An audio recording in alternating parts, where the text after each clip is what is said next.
Hello students, net শালার recall সেশনে আবার সবাইকে আরও একবার স্বাগত জানাচ্ছি। আসলে এই বিষয়টা বলাই তোমাদের কাছে খুবই ভালো যে আসলে রিকল সেশন বলতে আমি কি বোঝাতে চাইছি, বা রিকল সেশন বলতে নেট শালা কি বোঝাতে চাইছে একটু বলা ভালো। নেটশালা আসলে রিকল সেশন, এই সেশনটির নাম রিকল দিয়েছে কারণ আমরা প্রিভিয়াস যেগুলোকে আমরা পড়াশোনা করব, প্রিভিয়াস যেগুলোকে আমরা পড়ছি, যে সমস্ত বিষয়গুলো, যেমন আমরা already we have covered old English literature, middle English literature, or Elizabethan period, etcetera etcetera, the whole British literature we have discussed.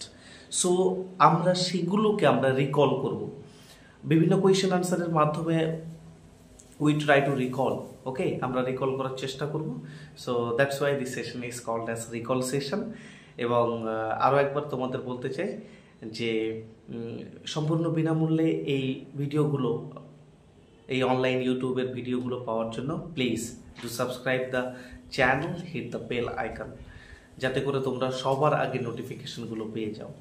এবং যারা আমাদের চ্যানেলে আজকের নূতন এসছে তাদের উদ্দেশ্যে বলবো যে please do subscribe the channel and hit the bell icon. কেন বলছি? কারণ এই প্রথমবার ইউটিউবের ইতিহাসে নেটশালা তোমাদের জন্য ইংরেজি বিষয়টি বাংলা ভাষায় এই প্রথমবার পড়ানোর চেষ্টা করছে।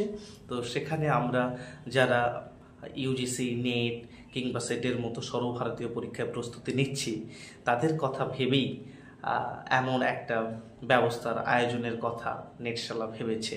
তো নেটশালার এই আড্ডাতে যারা উপস্থিত হয়েছে সবাইকে আরও একবার ধন্যবাদ জানাই, এবং সেই সঙ্গে শুরু করছি আজকের নেটশালার রিকল সেশন। সো আমি বেসিক্যালি বলবো, আগের দিন আমরা যে জায়গাগুলোকে ছেড়ে এসছি বা যে জায়গাগুলো আমরা আলোচনা করেছি, we have discussed a lot of things about world literature, about English literature, British literature chronologically, the period wise.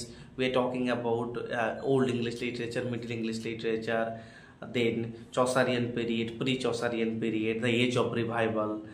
যখন আমি তোমাদের এজ অব রিভাইভাল পড়াচ্ছিলাম, সেই সময় আমি তোমাদেরকে বলেছিলাম এজ অব রিভাইভালের ক্ষেত্রে, সেখানে আমি বলেছিলাম it's a long period because at start 1340 to 1400 and it is called as Chaucerian period, okay, and after Chaucerian period there you know that age of revival, and it's actually has started